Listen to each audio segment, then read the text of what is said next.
Hello, and welcome to episode 101 of the Power Score LSAT podcast. This is Jon Denning in Los Angeles. And this is Dave Kaloran in Napa Valley.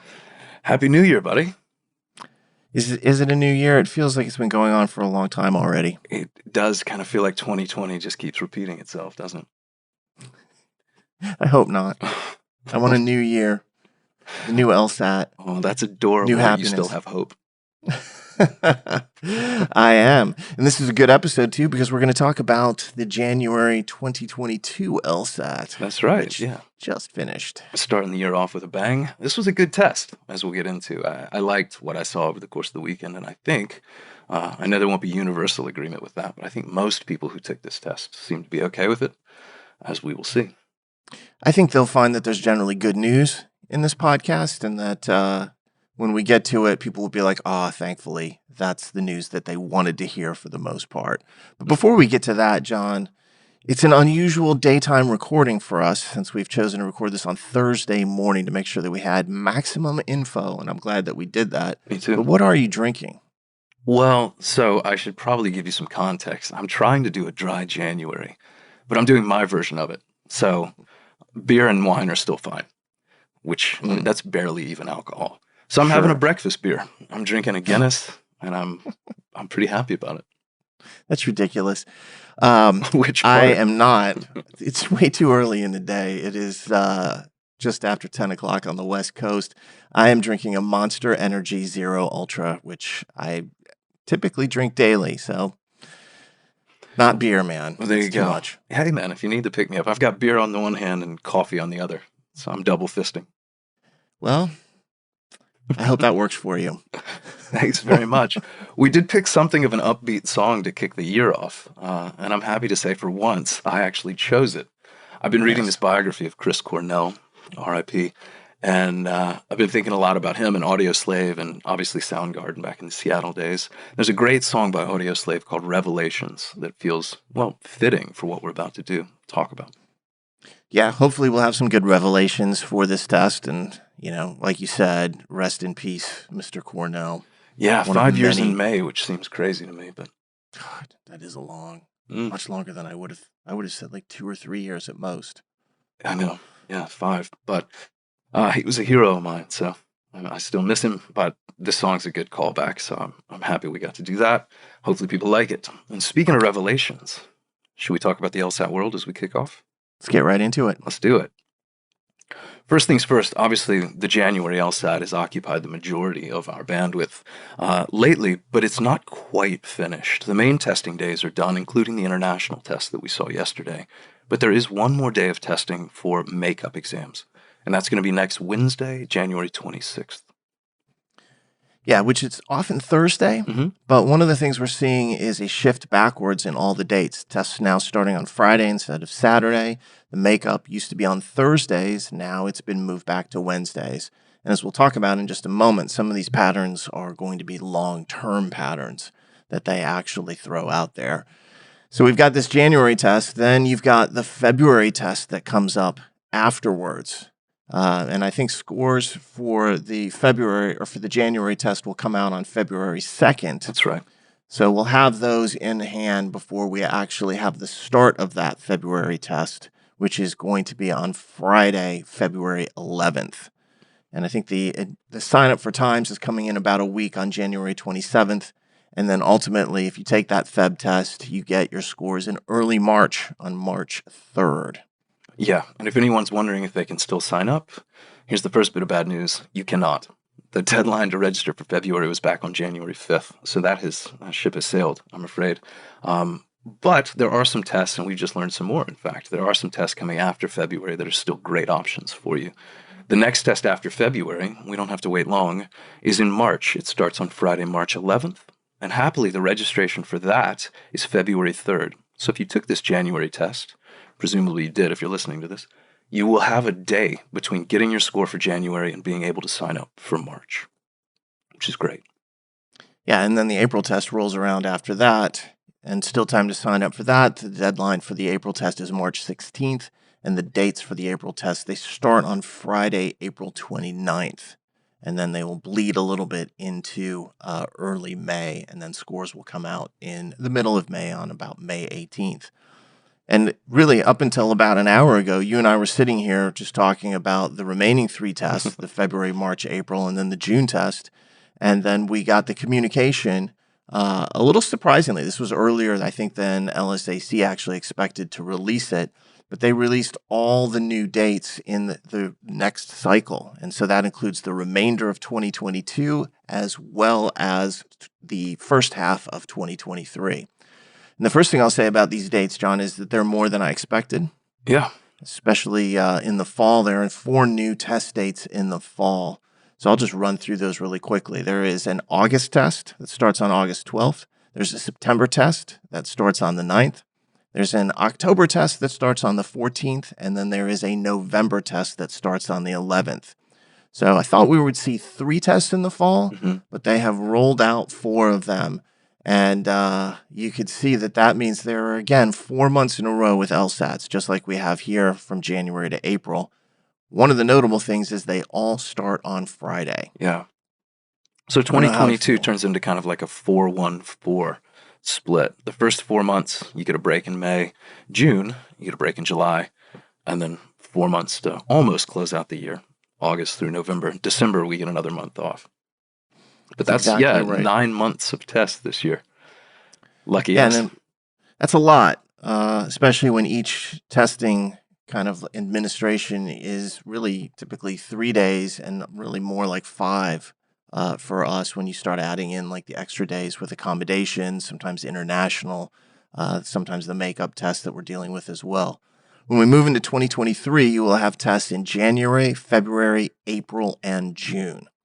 There will be tests in the latter half of 2023. You won't see those for another year or so, though. So that's just something to be aware of. If you're thinking, I wonder if they're going to have, say, an August test in 2023. Yeah, most likely. We just won't know for another year or so. All those tests start on Friday as well. I won't even list the dates out, but I did post them on Twitter a while ago. So if you want to look at those dates themselves, you can go check them out. And you can see some of the things that they're doing is they are trying to kind of like pack these together during what they would consider the peak admissions season. We don't have release dates for these tests yet. My understanding from speaking with them this morning is that they are fine-tuning those because they're trying to make sure that the release dates are coming out before the registration date for the second subsequent LSAT, which is exactly what they should actually be doing. So yeah, it's exactly what they've done here in January. In fact, it comes out 1 day before the registration for March. So yeah, that's a good example. So we'll get more information on the release dates as well as the registration dates for all of those tests as we go forward. Yeah, I noticed one other thing that they haven't fully revealed yet. We don't know when the school releases will be. We can probably estimate, although I won't here. There's another thing that they haven't mentioned, which is whether or not any of these tests are going to represent a new format, whether they're going to go back to in-person with any of these. So there's still some uncertainty lingering with all of this. But at least we know when the tests are planned to start. And I think I can probably at least address some of that possible uncertainty by I thought you might. giving my view of what is or isn't going to happen. I don't think anything changes. This test being administered at home in a 4-section format where 3 of them are scored, 1 is experimental. My expectation 100% is that that is going to stay the same. And I believe that had they intended to change that, and they've given no indication in the past, in fact, they've said that this is the test format for the foreseeable future, they would have told us that that was happening, that there was going to be a change at some point. So the fact that they said nothing about it and just released these test dates, and then when I spoke to them earlier this morning, there was no indication that anything was changing. This is the same LSAT that we're seeing right now. You're going to see it for all these exams. I would be willing to go to the LSAT casino and put a large bet on that being correct. Well, I'd put a bet right on top of yours as opposed to against it. So I agree with you. I think that's exactly right. And I also hope that that's exactly right. So it's kind of a double whammy there. I think you're right. Yeah. I hope you're right. And I think we are. So one other thing we often talk about here is when we get into these test recaps is looking to these future tests is what are we going to do with upcoming crystal balls? And for reasons that we'll discuss in this podcast, we're not going to do a crystal ball for the February LSAT. although we do have a substitute. I think that will be more than satisfactory. We will do one for March, almost certainly. So we'll announce the date on that probably here in the next week or so when we figure it all out. We're still trying to work out schedules. But we will talk about the February LSAT a little bit in this particular podcast and explain why we've chosen not to make a change to what we did to January. Our January Crystal Ball podcast is going to stand on its own and apply to both January and February with one small, maybe not insignificant adjustment, but with one adjustment to it. It is still usable. So that is still up in all of our online student centers. It is up in our analytics program, and that's exactly where it is going to stay. We'll come back to that and circle around and kind of explain that. Yeah, I was going to amend your language there very slightly, which is to say that it's not so much that we're not doing a crystal ball for February. It is that we've already done one. Yeah, we just did one a few weeks ago. Yeah. But again, more on that coming down the line when we start talking about the content for the next topic here, which is the January 2022 LSAT and recapping exactly what happened with that. And I thought this was an interesting test, and I love watching people talk about these exams afterwards and try to figure things out. It's a definite challenge. And I know you and I both feel the same way. We wish at times we could just like insert our viewpoint and be like, no, this is what happened. Yeah. And kind of like change the narrative, because I hate seeing people confused, and I hate people seeming like they don't know what's going on. And then to sit here with the answers, it's a struggle. But this is the agreement that we made, and it's what allows us to go so in detail in this podcast, which is exactly what our intent is to do right this minute.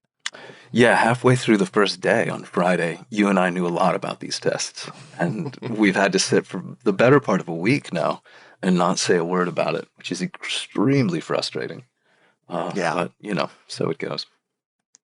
Well, let's get into it. Let's talk about what happened with this January test. And again, scores are coming out on Wednesday, February 2nd at 9 a.m. Eastern. So that's for everybody. If you are someone who's still retaking this test, you had a problem and you have to take it next Wednesday, you will get your scores at the exact same time. And then as Jon mentioned earlier, or maybe it was me, the March registration date is one day after we get those scores. So we're still waiting for scores to come out, but those of you who've seen some of the postings from LSAC know that they've released people to talk about the content of the test and kind of debate it a little bit and really try to figure out what's experimental or not. They don't want people having that conversation during the actual test administration because they don't want to bias people. They don't want someone going in thinking they know something about the test and either having an advantage or, terribly disadvantaging themselves. And so they really want that black box. That does make it challenging for us. And we'll talk a little bit about those challenges as we get into this. But let's take a look at how the weekend went in terms of what the expectations were. And I'll just break down what they were thinking was going to happen as they went through it. So on Friday the 14th, the test starts at 7 a.m. Eastern. It goes till almost 9 p.m. Eastern. They were expecting a little bit over 4,000 people to take this test.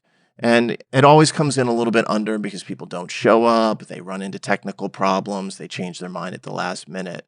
But that was the smallest of the three main test days, just a little over 4,000. On Saturday, the expectation was you were going to have about 6,400 test takers. Again, it came in lower than that. On Sunday, that was the biggest of the 3 days. That was just under 8,000 people. And once we get into that 8,000 to 9,000 range, that is usually where they look to cut it off. I haven't seen them really go above 10,000. I don't think they want to try to do 11 or 12,000 people in a single day. So I don't think we're ever going to see that many people. So this kind of like 8,000, 9,000 range is about the top end of the test date size. Yeah, when you say cut it off, I'll clarify. At least I think I know what you mean, which is they limit the number of available slots to sign up for at around 7,500, 8,000 or so, it seems. Yeah, that's exactly right. But that Friday, Saturday, Sunday, that was like the triple header of this weekend because that was the three main test dates all in a row. I personally don't love it because I know by Sunday night, you and I were like, I'm dying. And the holiday was on Monday, and that was a breath of fresh air to have that kind of like relief. And there was no testing on Tuesday. And then yesterday, for us at least, was Wednesday, and they came in and they had a little over 1,000 people who took it both pencil and paper as well as internationally. And we're going to talk about the international LSAT in just a moment. So just something to keep in mind as well, that they had a different test than those of you who took it during the weekend. And then we have our makeup that is coming in a week or so. And that's available from 9 a.m. Eastern to 7 p.m. Eastern in terms of like the options. So if you're waiting on that information, keep at them, keep talking to them, try to get information on when you can take the test and whether or not you've been allowed to take that test. But when you add it all up, John, you had the expectation of around 21,000 people to show up to take this exam. As is usual, it didn't quite meet that. It was a little bit under 20,000 was the final total that I heard from them. Yeah, so pretty close. Maybe 5 to 10% lower than the expectation, which again is to be expected. So there you go. Should I interject here with a midstream prediction? Sure. Oh, it comes up. I might as well put myself out there for it. We did this before and I got it right. So let's see if I can go 2 for 2. That test next Wednesday will very likely be a reuse of an older non-disclosed exam. We see them do this pretty frequently.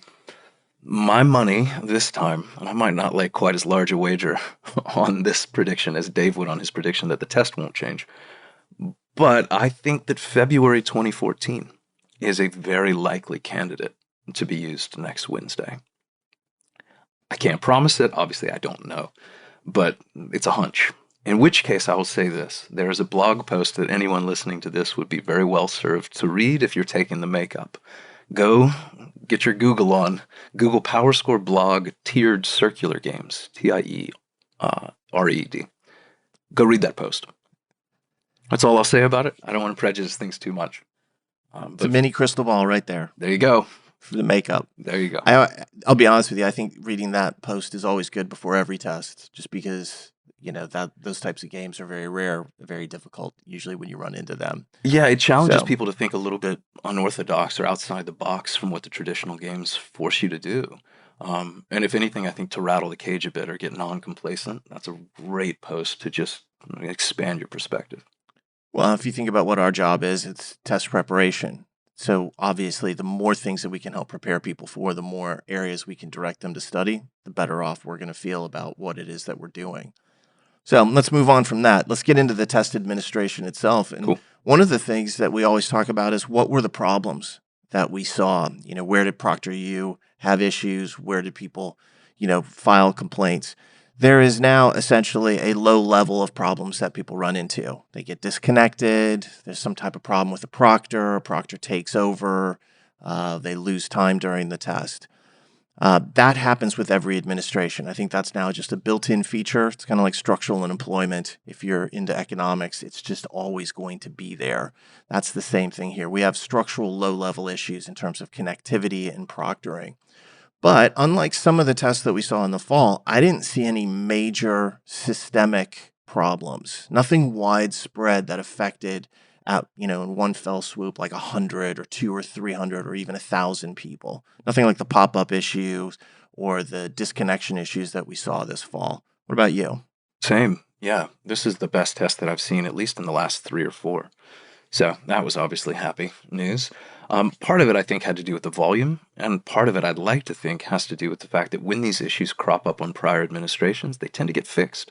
So the pop-up thing that we saw in November, for instance, I didn't hear about that at all this time. Or again, internet outages and disconnects from October. It happened to a few people, but it was very, very minimal compared to what we've seen. Yeah, and if you're one of those people who was affected, it's terrible. Yeah. You don't want to have that happen. I did have 1 or 2 students run into a pop-up issue, but it was very minor compared to the severity of that issue this past fall. So this was a really good test in terms of, those elements. If you are retaking and you had a problem, you clearly wouldn't feel that way. And we have a lot of sympathy for those people because I do think it's one of the worst things that can happen as far as testing. When you are ready to go, you're mentally set, and then the next thing you know is some type of problem happens, especially technical issues, because they talk a lot about Wi-Fi or unstable connections. I will advise everybody, if you can, try not to do this test on Wi-Fi. Try to do it on a hard line. That does make a difference. It's a more stable connection. Wi-Fi can go in and out. Proctor problems, you can't do anything about. If a proctor screws up or doesn't know what they're doing or doesn't stop the clock while they deal with, whatever they see as an issue, that's just beyond your control. You just kind of have to say, all right, I'll come back and hope that doesn't happen. Yeah, completely agree. And we've given a lot of tips on how to maybe help the proctor better navigate or manage your experience. But there's only so much you can do to control a person, perhaps a continent away. All right, now I'm going to go through the disclaimer list, John. All right, I'm going to sit back and get comfortable and finish this Guinness. There's a long disclaimer list that we've slowly built in. And part of it is because after every administration, we see people, making comments, and even during the administration, trying to figure out how it is that we do what we do, whether or not we're, doing something that we shouldn't be doing. And the first thing is we're not. We're actually doing this all very much above board. I often think that applying yourself to a problem and then having a long history of applying yourself to a problem, it gives you a big leg up. We've been watching these tests for years and years, and so we've gathered a tremendous amount of information.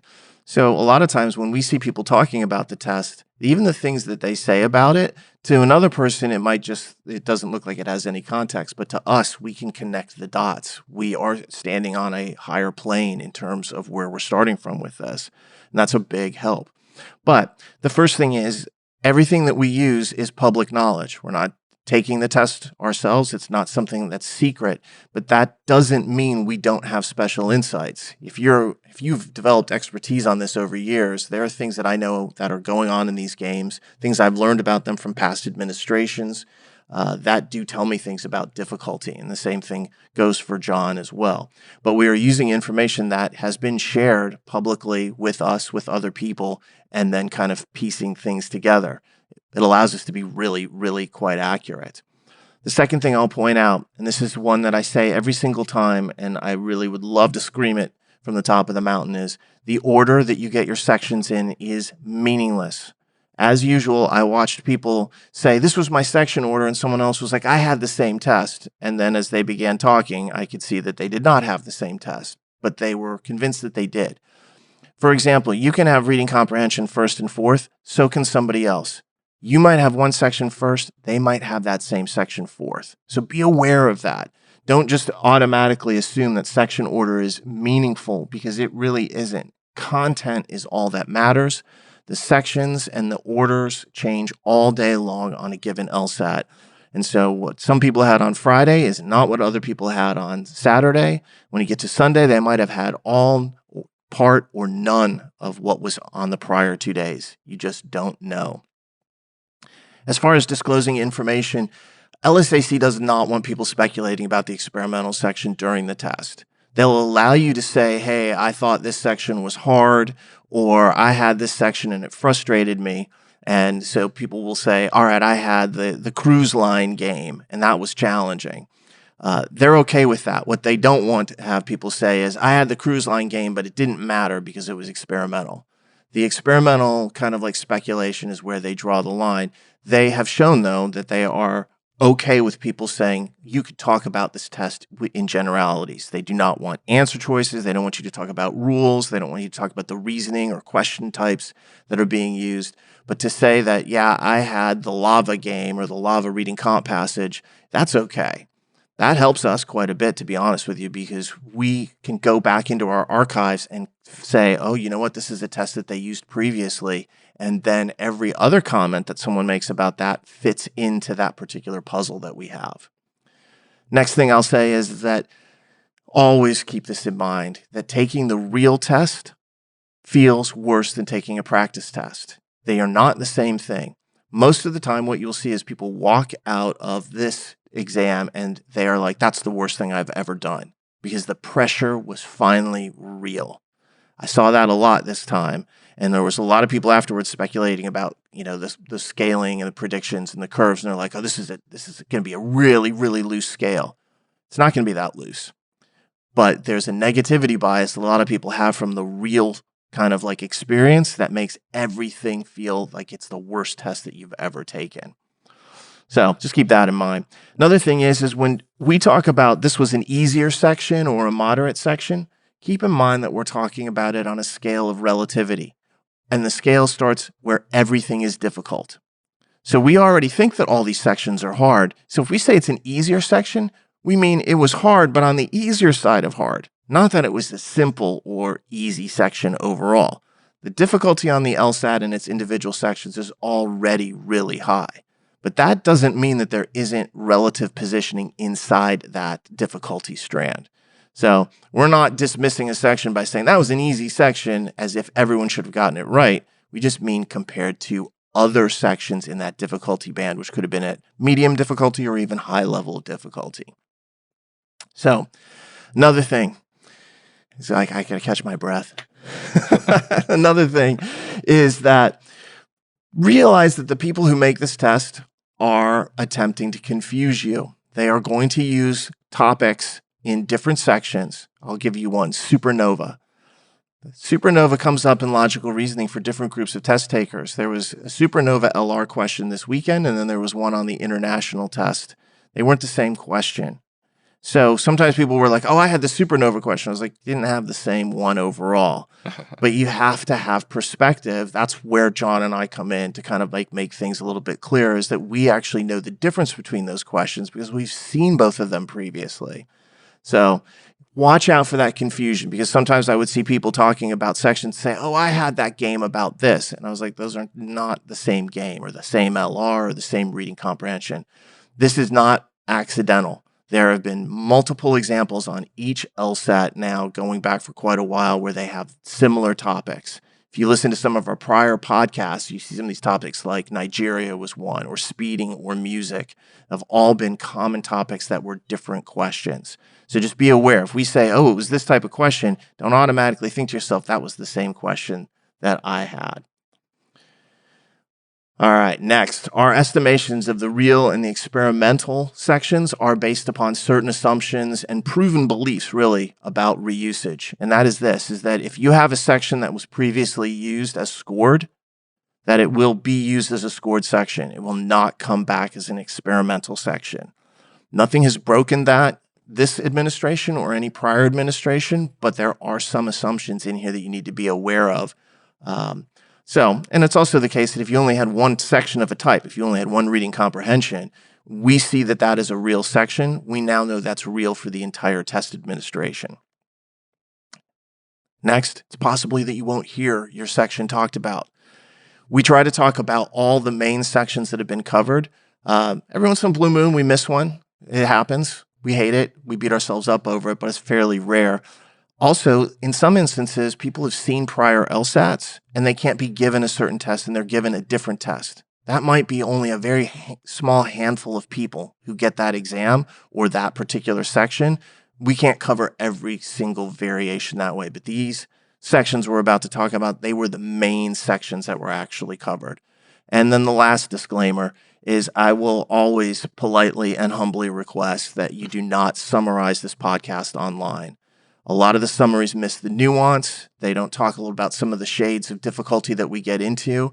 And it is frustrating for us to see someone say, well, this is what they said, without realizing there was a lot more to it. We really would strongly prefer that summaries not be put online. We want everyone to hear what we have to say directly. It's a free podcast, so it seems like it's a fairly easy ask on our part. But Jon, that's it. Whew. It's rough, man. I'm worn out for you.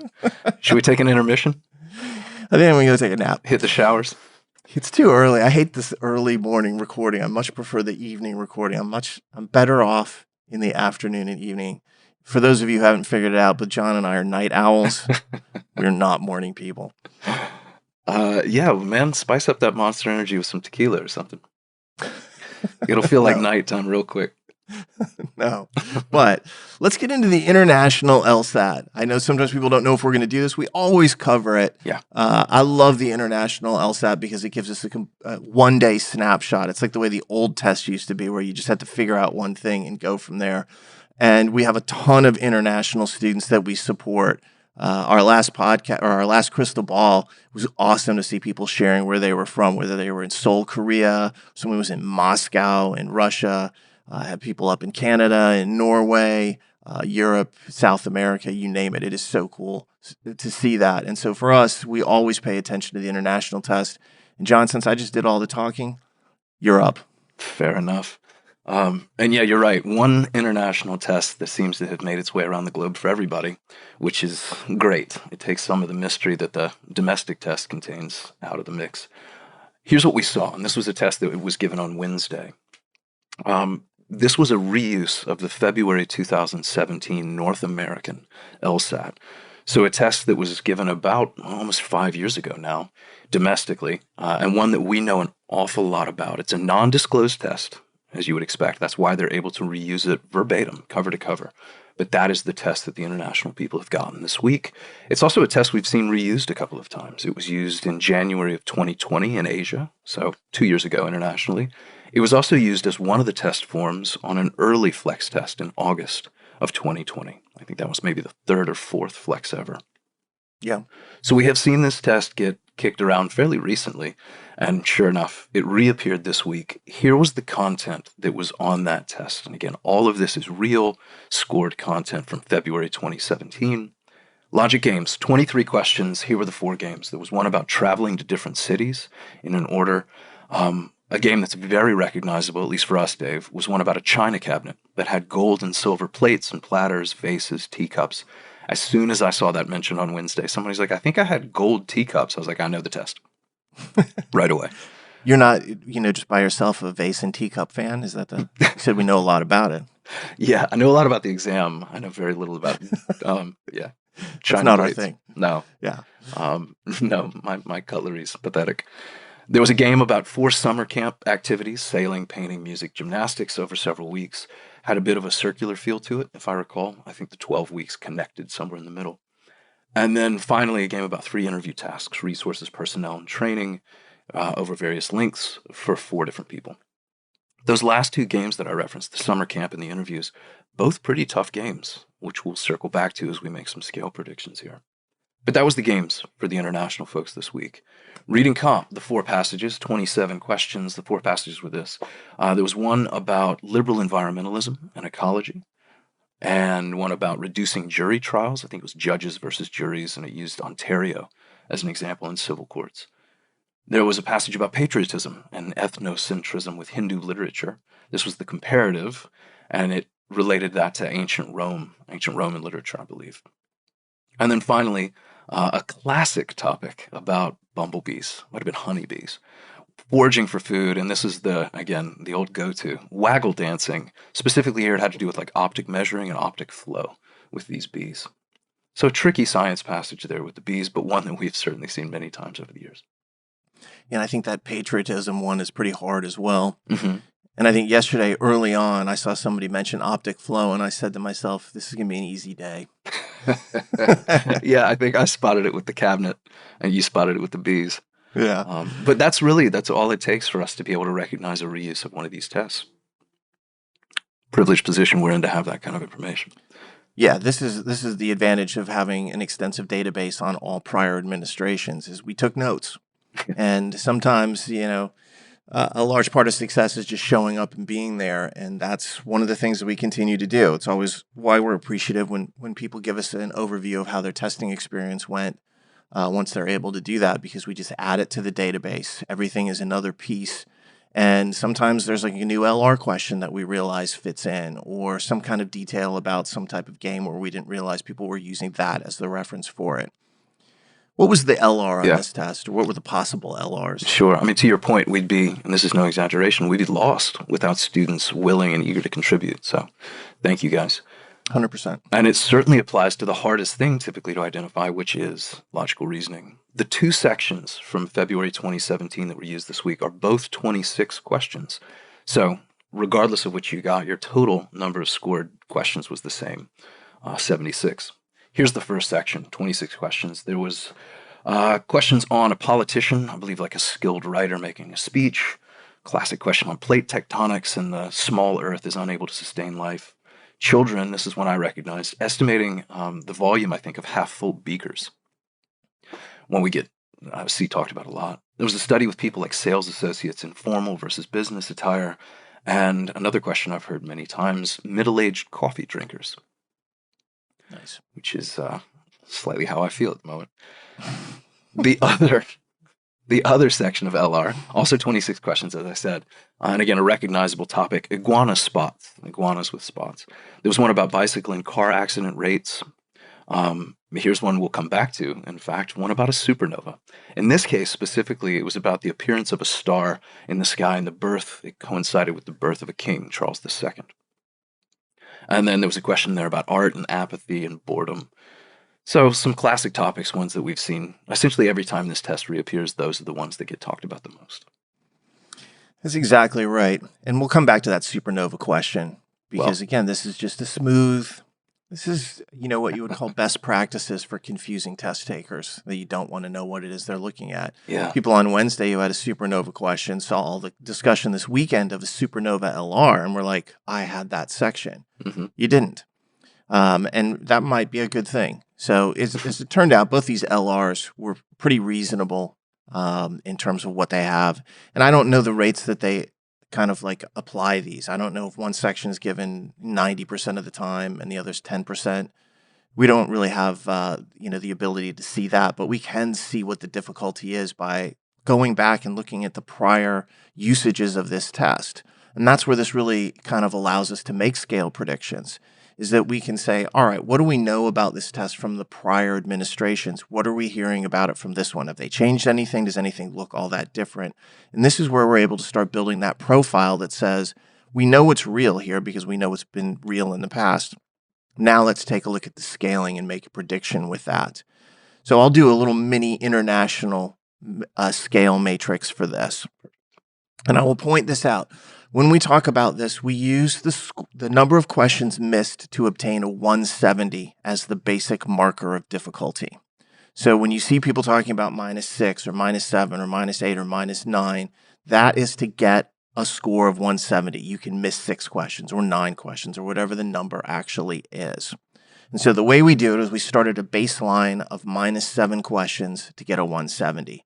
And then we look at each individual section and either do nothing to the -7, add 1 to it, or take 1 away from it.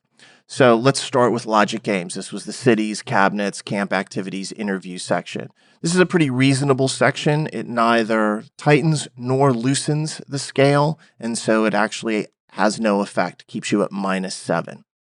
Reading comp, which was the liberal environmentalism, the jury, patriotism, and the B-waggle, the optic flow, that's a tough section.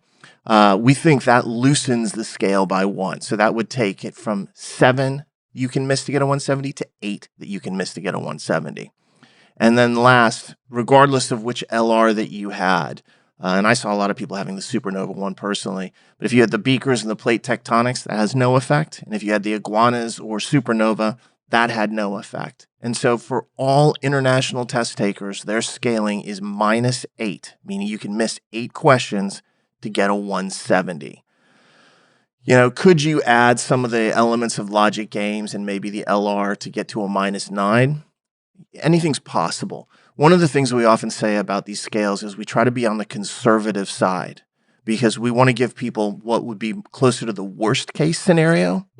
That way they're not getting their hopes up and thinking, all right, I got a higher score. I'd rather you think, all right, this is the worst case scenario, and then make decisions based upon that. So although I feel pretty comfortable with this being -8, if you're like, no, adamantly, it's -9, I've done every LSAT, and you guys are wrong, that's fine. We can debate this. We're usually pretty accurate, and we feel pretty comfortable about it. So -8 is the line that we'll put down for the international test. We did get a question this week, and I thought it was a really reasonable one. Somebody asked me on Reddit, they're like, can you throw out the 160 scaling? And Jon very helpfully put all of that together. So I will ultimately let him go through it. But one of the things that I will say is this: as you move down the scale, it gets a little bit less defined. Difficulty is very easy for us to see at the top level. What's really, truly hard. In the mid-level, it's much more nuanced. And so as we go down from, say, 165 to 160 or even into the 150s, it's more of a range. We might say, look, this is the target. You could miss 20 to get this score. But in my mind, it's more like, well, it's 19 to 21 or even 18 to 22. Mid-level difficulty is harder for us to see. Jon, we could probably do a podcast on it, but it's so detail oriented as to why that is the case. I'm not even sure it's interesting as to how that works, but that's just something to know. I feel much more comfortable at 170 with the hard questions than I do trying to estimate in the middle, because maybe something was sneaky difficult and people didn't realize, and we can't tell. That also explains why you're going to make me do the mid-range estimation. Yeah, so you get the abuse later. Thanks, buddy. You're right, though. This is where shades of difficulty or easiness just on either side of average are much harder to distinguish. It could be 2 or 3 logical reasoning questions, soften the scale or tighten the scale at a 153, but wouldn't have an effect necessarily at a 170. That's almost impossible for us to determine without actually sitting through the test ourselves, which I'm happy to report we don't do. Yeah, and it's also something that you have to remember, that just because you have a tight or loose scale at the very top, it doesn't automatically mean that the scale is tight all the way through or loose all the way through. It has an accordion-like effect as you move through the test. Sometimes, if you have a really tight scale at the top, it's relatively tight through the rest of the exam scaling, but not always. And that's because the different bands of difficulty are treated in a different way as they move through the scaling. That's just standard test making. That's not like some kind of theory of ours. That's just the way that it is. And if you study psychometrics at all, that's something that is, very early on is made clear. It's just that kind of predicting that difficulty in the middle is harder for the reasons that we're talking about. Yeah. But John, you take it away. Sure. It really gets back to the idea that difficulty isn't just subjective to the individual, it's almost subjective to the ability as well, which is to say that different sets of content affect different people in very disparate ways, but they also hit differently at the scoring ranges that we start to see through the test. So take this with a bit of a grain of salt, but here are my estimates as we move down the scale from a 170. And I'll just do 3. I'll do 165, 160, and 155. My estimate here for these 76 questions for the international is a 165 is going to allow you to miss 14 questions. So to get that number, I think you probably need 62 correct out of 76. Moving down a bit to 160, I would say you could miss 20 questions here. So you'd need 56 correct to crack into the 160s. And then down to a 155, I think it loosens a little more here, and you could miss 27 questions. So 49 correct would put you at a 155. Those are my estimates through the mid-range for this international test. Yeah, and as I will say, there's some latitude there.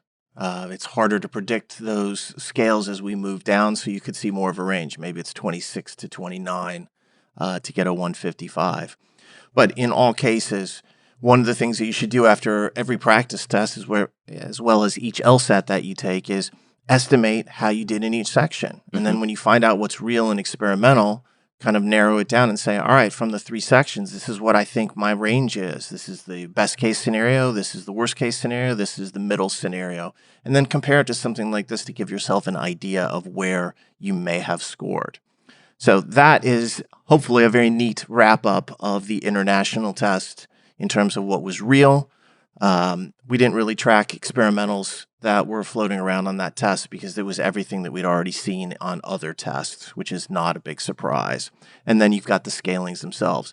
So let's turn to the main event, which is the domestic North American January LSAT. This was the test that was given over Friday, Saturday, and Sunday primarily, and then for paper and pencil test takers on Wednesday. And there was some good news as we started this test off, John, that we were happy to hear early on Friday. And what was that? Well, we knew what it was. That's the best news. I'll double down on the good news in just a second, because what it was turns out to be quite favorable as well. But what we saw Friday morning, we started getting reports in. Very quickly, we were able to match up the test that they were using for people on Friday. And that test was, the main usage of it was the February 2020 domestic LSAT. It was used as well a couple of years prior for the November 2018 Sabbath test. So for Sabbath observers, they had seen this content as well. But where this test really was given publicly was in February 2020. Which was kind of useful because in the crystal ball that we did for the January LSAT, we said that there were 3 main candidates that they would focus on. This was one of the 3. And so them putting this test out was not a big surprise to us. We weren't sure which of the 3 they were going to use. I didn't think this was their very first top choice, But I also think that they now listen to those webinars and they're like, whatever you guys say, we're going to try to tweak it a little bit.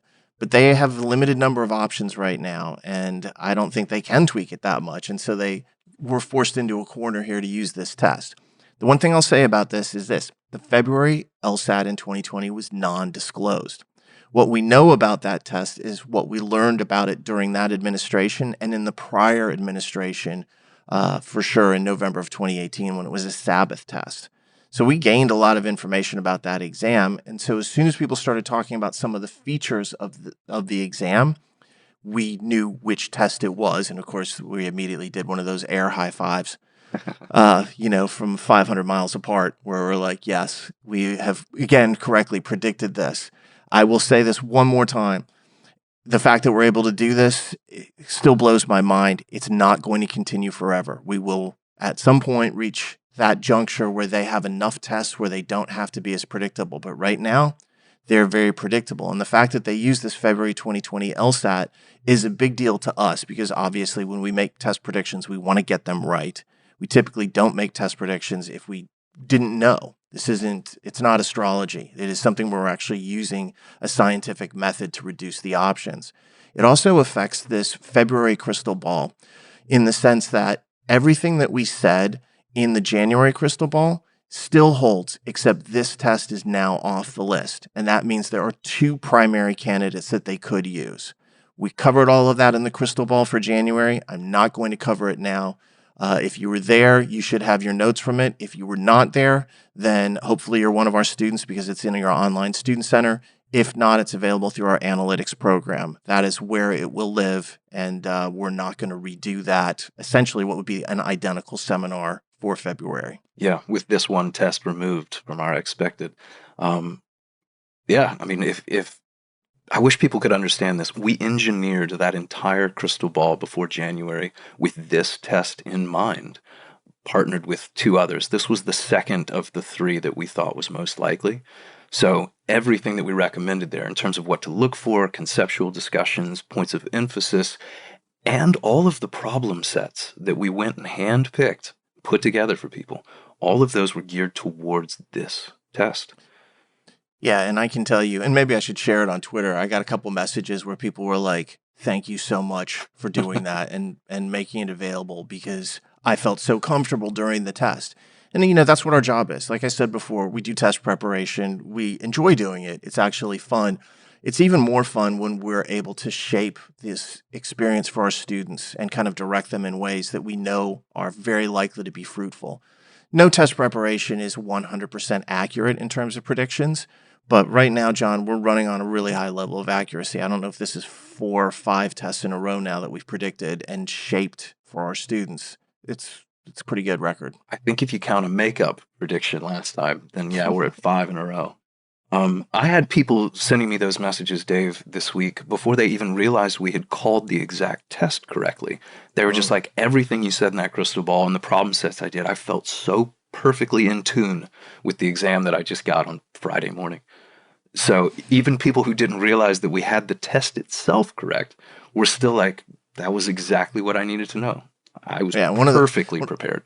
One of the first messages I got was somebody who said, I think you got it right again. And I was like, oh, please be right. I started seeing those messages later in the Friday. I was like, because when you do this, you always want to be right. I mean, I feel like we lay ourselves on the line on this. And as I've said elsewhere, no one else even tries it. I don't think they have the database to be able to do it, or even kind of like the time to be able to do it. So, as I said, we'll continue to do it for as long as we feel that it is useful. For February, our predictions are sitting inside the January crystal ball. Just remove this test from the list that we had of 3. There are now 2 primary tests, and that's the last I'll say about this. Let's move on to the January exam itself. Yeah, the kind of like the actual test.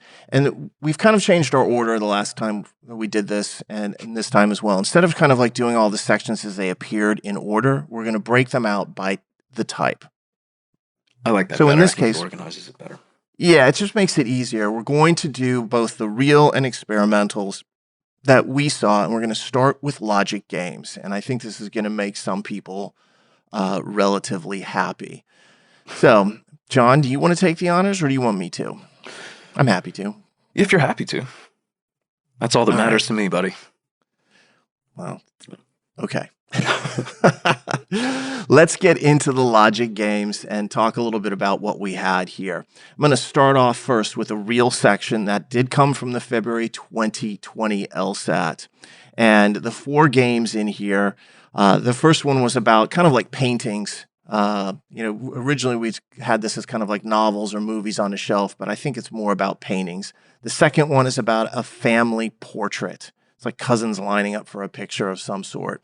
The third is maybe the most notable game on this test, and I think anybody who had this section will recognize it immediately. This was the supermarket types, grocery store, stores and ultra stores in different cities. They had different specialties that were going around. This was probably the hardest game in the section. A lot of moving parts to this. But that's the market game that you saw a lot of people talking about. Mm-hmm. And then the last game in that section was the library game with readers reading to the public at 2 library branches that were kind of floating around there in the main and in the neighborhood. So that was a real scored section. So if you had that, that is going to figure into our matrix. And when we do the matrix at the end of this, we're going to ignore all the experimental sections. So let's go to really the first experimental section that we began seeing, because we saw a lot of people early on with 2 logic game sections. The experimental section was 23 questions, and it had the following games. There was one about movies and films. There was one about student groups and leaders. There was a game that a lot of people disliked about an orchestra forming a trio and a quartet. I heard a lot of complaints about, like, I'm never listening to music again. I don't want to hear any music from a trio or a quartet ever. And I'm like, quartets, a lot of good music made by quartets. And then the last game was park rangers. So you saw this section referred to either as trios sometimes, but a lot of times as park rangers. This section did not count. I think it makes a lot of people happy because I heard a lot of complaints about park rangers specifically right there. And I'd say that was overall a very tough game and that this was a hard section. And I'm just going to make a side point right now. A lot of people said that this test overall, just the January administration, was super hard. One of the reasons is there are a ton of hard experimentals that were used. That's bad to experience.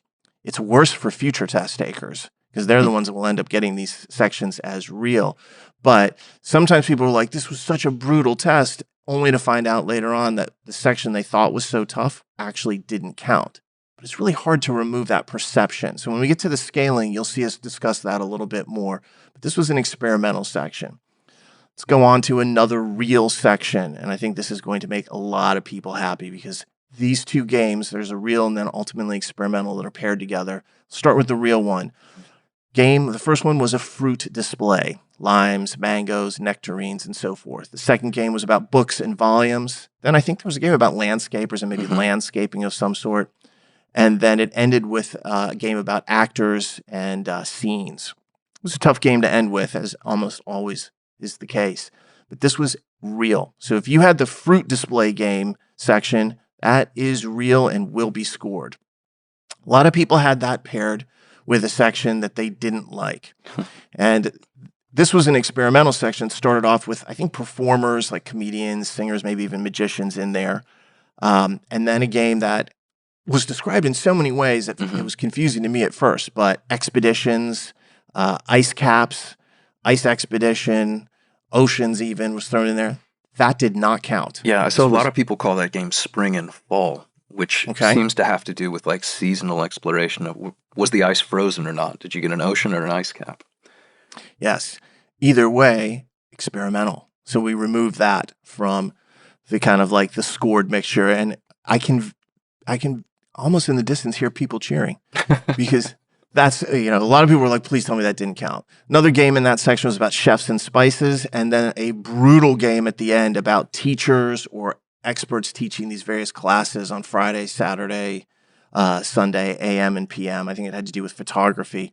That game, very rough. It didn't count. So if you're looking back on your LSAT and you're like, man, this was such a tough LSAT and I hated that game, well, now you just erase it.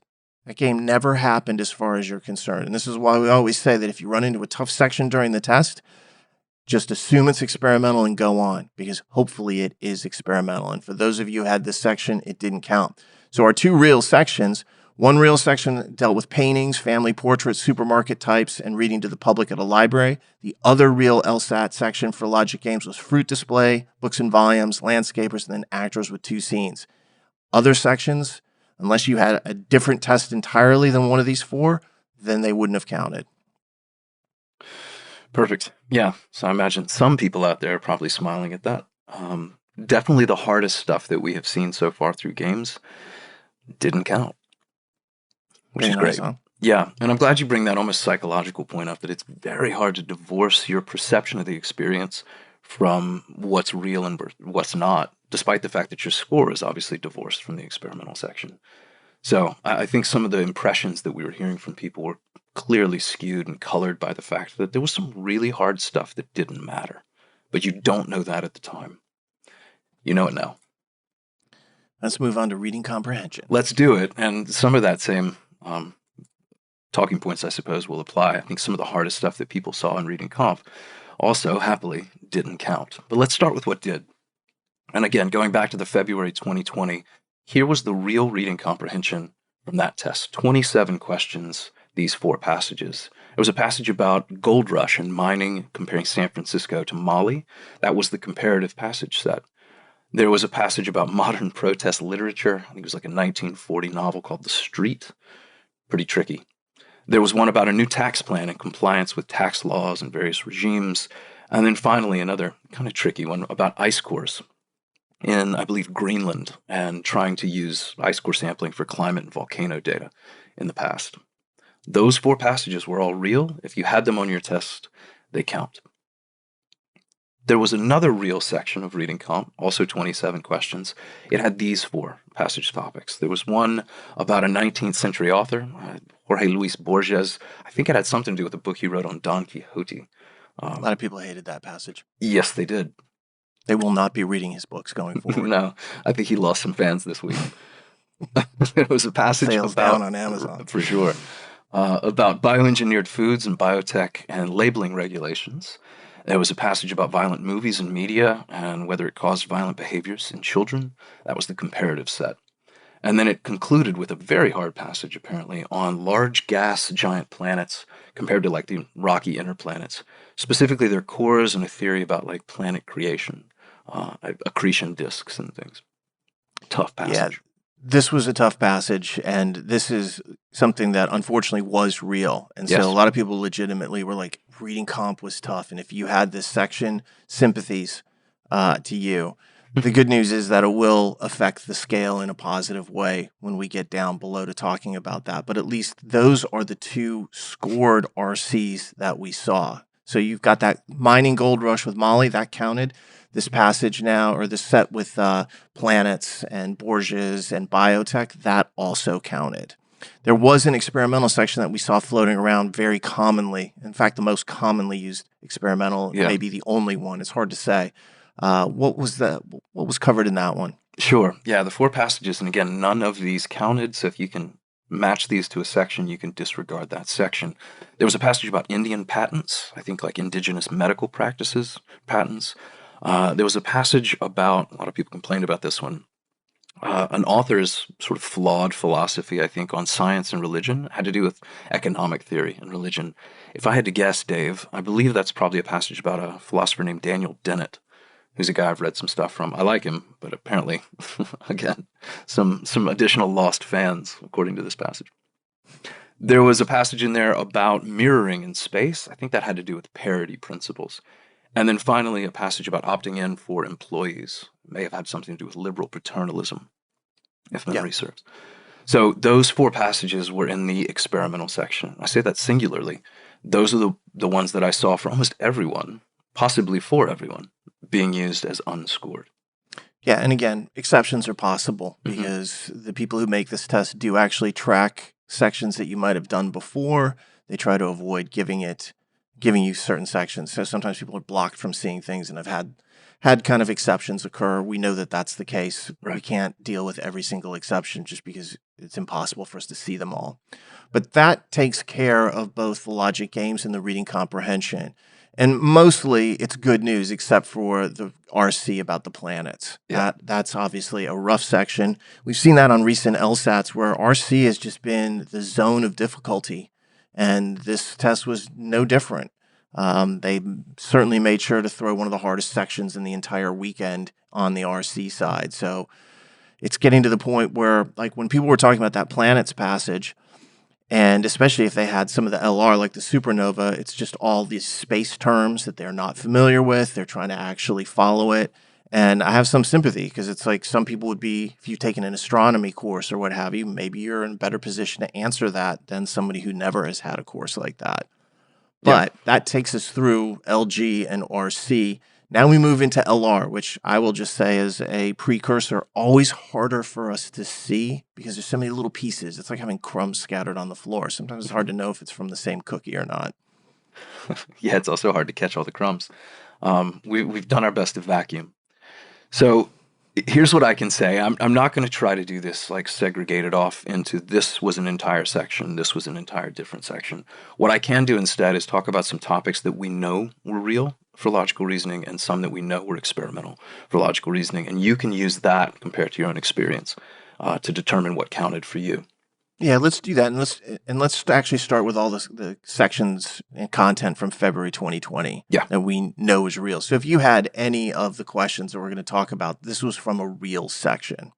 Cool. You want to do it? You want me to? I'm happy to do it. Got a question about democracy and the fairness and parents voting for children.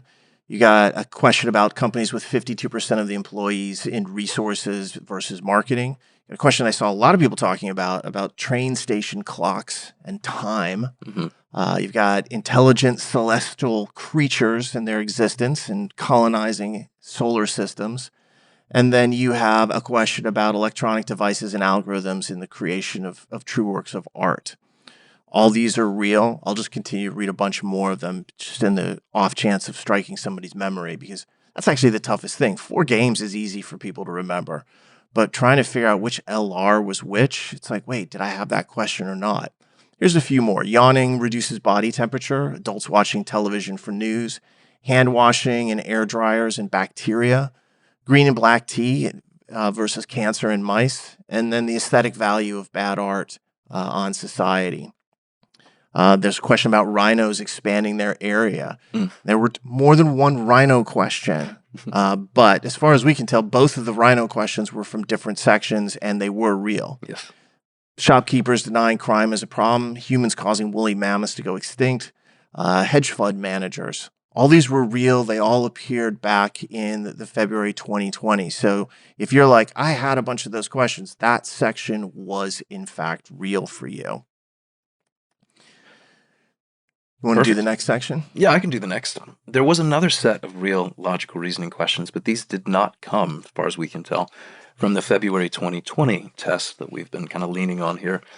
These seem to come from basically a new test that they've just now used. But we do know all of these topics were real. 26 questions in this section. Here were some of the stimuli topics. There was one about midwives versus physicians attending birth at a hospital. Question I saw a lot of people talking about was watermelons, that they have a different appearance now than they did in the past. The rhino question Dave just alluded to, this one was about synthetic rhino horns. I wonder if maybe that had to do with poaching or something. It was a question that also got a lot of conversation about a wolf den moving after having been established for years. I think it moved like a half mile. One about character not mattering due to complex decision-making. It's a question about a mayor appointing to a voter committee, apparently only people who agree with her on transit. Pretty classic. Question on Mozart, question on teenagers, question on detecting radios. All of those were in this section that we know were real. And it's an interesting process because we know there were 2 sections in February 2020, and I read a bunch of the topics from that. We know this other section that Jon just read is a complete section. And to be honest, there are elements where we're still piecing it together, and we probably won't know for, a few more days or even weeks as people start writing us and saying, oh, I had this question in this section. But for example, there were questions about like biodegradable plastics and sleep treatments and people reading fiction and nonfiction and heart rate and decreased depression that we know are real. Mm-hmm. So we can kind of point to those kind of elements, but this is where it gets tough with LR. We haven't actually finally figured out which section they go in. We usually can figure it out eventually. It's just sometimes in the midst of trying to track all the information, we end up compiling so much that we can't even get through it all prior to doing the podcast. So if you have any information on that, certainly let us know. But those were real. That does mean that we've covered now 3 real sections. There was an experimental section, though, that was very commonly used. Again, not sure it was used for every single test taker who had 2LR, but for many of them, there was a section that we know for sure was experimental. And I will just kind of cover the topics here. You should, because you're about to make some people very happy. Glory goes to Dave. Not why I took this task on. All right. If you had an LR question about supernova and you were observing types 1 and type 2, that did not count. All right. So again, you have to kind of take a look at what it is that you're seeing. Various supernova things being referenced. This is different in this particular instance. And the crowd goes wild is basically what just happened. This was probably the hardest of all the LR sections. I think it was. Overall. So for a lot of people, it was I am dying on this. Yeah, but that supernova with types 1 and 2, that did not count. Other questions in that section, running versus walking, with running being riskier for injuries, repairing circuits on a satellite, regular auto maintenance, small red planets looking white when they should be dark, aluminum in antiperspirants and causes of cancer, increased tax on alcohol sales to raise revenue, something that I'm strongly against. And then I think the question about a selfie was in there as well. Of course, everybody's like, selfie, it's modern. The LSAT stepped into the modern age. I think that was in this section as well. But this section did not count. So as you look back, if you had this supernova section and it was, I think, the hardest LR of the weekend, that colors your perception of the test you just took. You're like, this was a tough test. Yeah, but the toughest section probably wasn't, being counted here. And ultimately, go ahead. I was just going to say that's that information, removing some of these harder sections, that's going to affect the scale matrix that we're about to cover in just a moment. Yeah. Your comment. Well, the comment I was going to make is this all speaks to the fact that despite the fact the experimental doesn't count ultimately in your score, it's hard to deny the fact that it does count when you're taking the test. Because, again, if you have this section with that 5 supernovas being observed, types 1 and 2, and as is the universal report on it, it's incomprehensible, then the rest of your day, it's hard really to have the selective amnesia to put that behind you. That's going to color your experience. It's going to affect your mentality moving forward. It didn't count, but it did, in a way. This is the luck of the draw, and this is why I don't love how it works, because if you get a really brutal experimental section, it affects how you feel for the rest of the test and then afterwards. If you get a section that's not so bad or is one that you like the topic of, it makes everything else feel better. And this is human nature. And so sometimes when they're like, oh, it's all the same, I'm like, that just ignores what is an obvious observation and perception kind of comment that people would make, which is you are affected by your surroundings. And when you get if you don't like reading comprehension and then you get a reading comp section and then it turns out to be hard, that's 2 bad things right there. Of course that's going to affect you. And if you're that test taker and that happened to you, whether it was logic games or logical reasoning, don't feel bad. It's just bad luck to have received that. I certainly saw a bunch of people who were like, I had 2 RCs again, and that's what I got when I took it in October or November. And I feel badly for those people because it's like, it's not their fault, but it is unfair. I would not want 2 reading comprehension sections. If I was taking the test in February, I would say, give me anything but double RC because I don't wish to be bored to death. Yeah, I saw that a lot. In fact, what I saw a lot with double RC was section 1 and section 4 reading comp. Yeah. One of them obviously experimental, but I saw the experimental getting flipped for people. Some people had experimental first, some people had it fourth. So their overall scored content was the same, their overall section order was the same, but the placement of the experimental was either immediately at the beginning or at the very end. That has to be, there's just no way around the fact that that's a different testing experience. Yeah, and I'll just point that out. The experimental section can be last. Yeah. It can be fourth. A question I was asked multiple times the past few weeks. Yeah, there's no rule against it. It may be, I think there's such a different experience to have it first versus fourth that it calls in the fairness, but they claim, and I mean LSAC, they claim it has no impact on scores. And I'm always like, really? Is that really what you think? Because I'm not sure I'm buying that, but you just have to take them at what they're saying. So let's get into the scale matrix, John, and just kind of go through all of this and kind of break it down a little bit and try to give everyone a sense of how it works. And I'm going to start with the discussion that's kind of like a brief kind of recap or throwback to the international discussion is when we talk about this, we are looking to say how many questions can you miss to get a 170. That is the highline difficulty marker. We always start at 7 questions missed, so -7. So just want to make sure that -7 to get a 170. So no matter what this turns out to be, whatever your final number is, that is the number of questions you can miss to get a 170. When we're done with the main scaling part, we'll go through a little bit of a discussion of the 165, 160, 155 ranges that we'd be looking at. We're also always conservative. Just another reminder. We want to be on the conservative side as far as the actual prediction with this. So let's kind of get into logic games. We know that there were 2 sections of logic games. The first one was that paintings, portraits, grocery stores, libraries game. That is not going to affect the scale. It's going to leave it at -7. So if you had that section, you were still at -7 for a 170. The other section, which I do believe was slightly harder, was the fruit display, the book volumes, the landscaping, and the actors. Even though I think it's, a shade harder, we don't think it's enough to move the scale at this level. Yeah. And so at the 170 level, we're going to keep that at -7. Let me put a small point on this, a small but important point. One game is very rarely enough for the entire section to be considered an effect at 170 types of score levels. So that supermarkets game was tough. That landscape game and the actors game, both tough. But the other games in that section more than mitigated the difficulty of that single event. That's not always the case. I think you and I would agree that, like Computer Virus in September 2016, that game alone at a 170 level was probably enough to loosen the scale. That was just a point gone for a lot of people.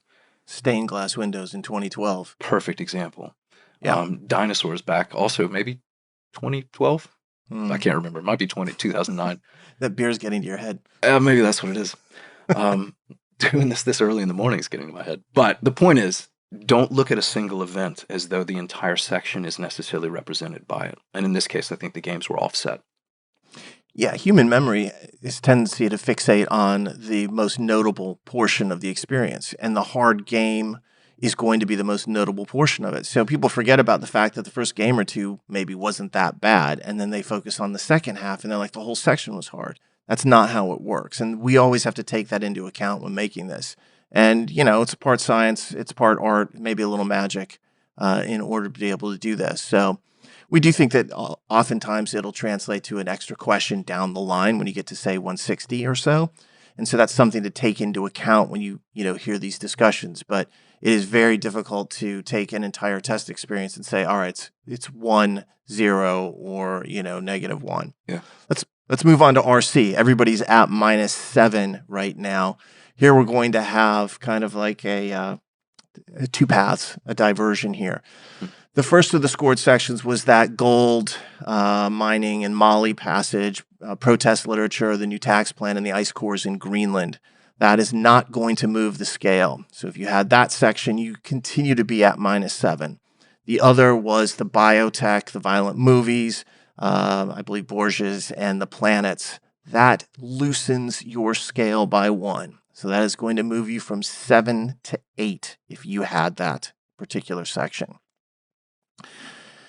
And, this is just an example of saying that section was legitimately difficult. And no matter how good you were, even if you were a 170 score, that is moving your test because there's just a lot of hard questions in there and it's a challenge. So a basic reflection of how this whole process works. John, any comment on those 2 RC? No, I agree with you. I don't think either of those sections was what I would call an easier RC. Certainly nothing to tighten the scale there. But the harder of the 2 with the planets and Borges was harder kind of cover to cover. And I think that's enough for even the highest level scores to get penalized. So the curve should adjust. Exactly right. Now, when we get to LR, it's actually relatively easy on this. No matter which LR section that you had, of all the scored sections, none of them moved the scaling at all. So everybody at this point is either -7 or -8. And keep in mind, if you had the Supernova LR, it does not count. So at least for the domestic test takers that took it on Friday, Saturday, or Sunday, that Supernova didn't count. So that would have moved the scale had it counted, but it doesn't. So we're not going to calculate it in.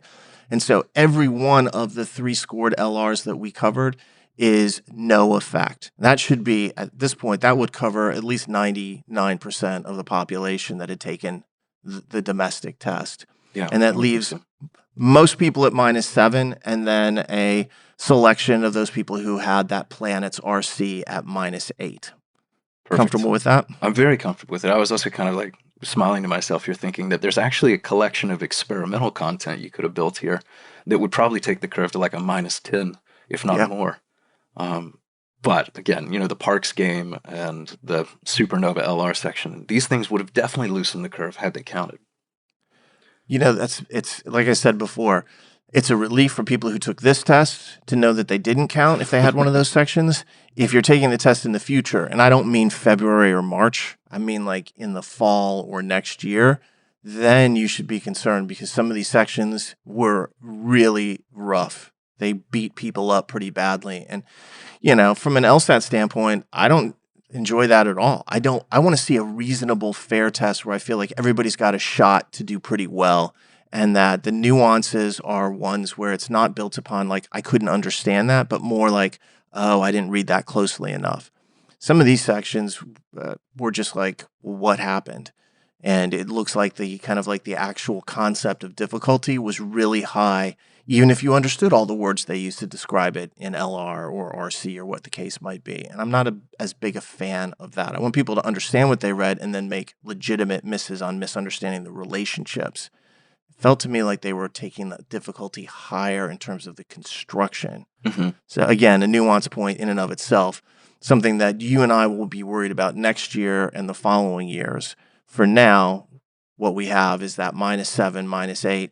You want to talk a little bit about how those different scales would affect scores as we move into the 160s and maybe even the 150s? I do. Yeah, let's talk about how both of those -7 and -8 constructions might look as you move a little further down. Before I do that, I want to make one elaboration on a point you made.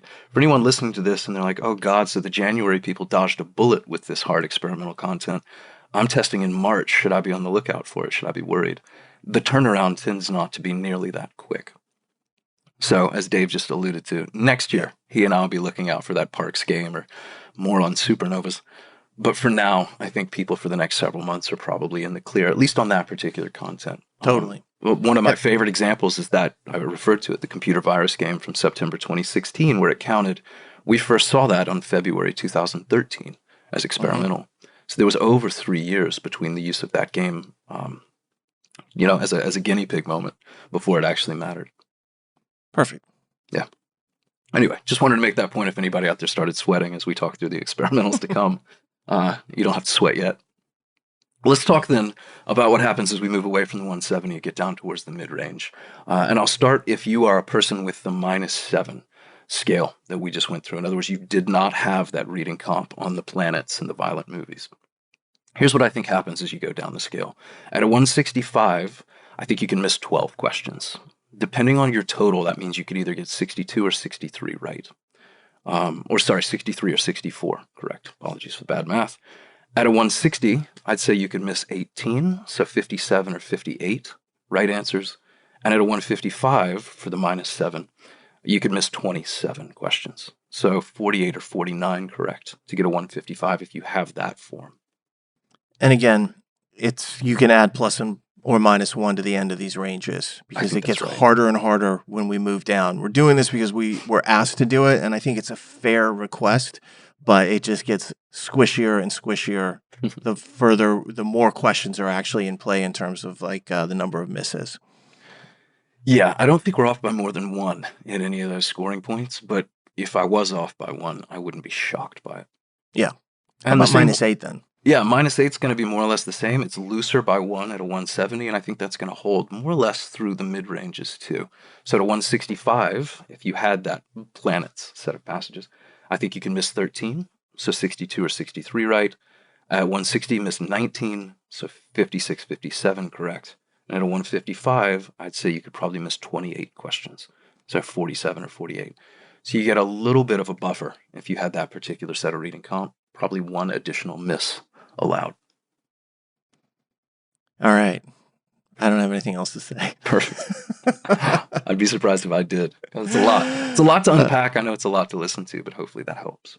Yeah, it's just a lot to go through piece by piece. And again, if anybody has any thoughts on anything that we've thrown out this way, feel free to send us a message.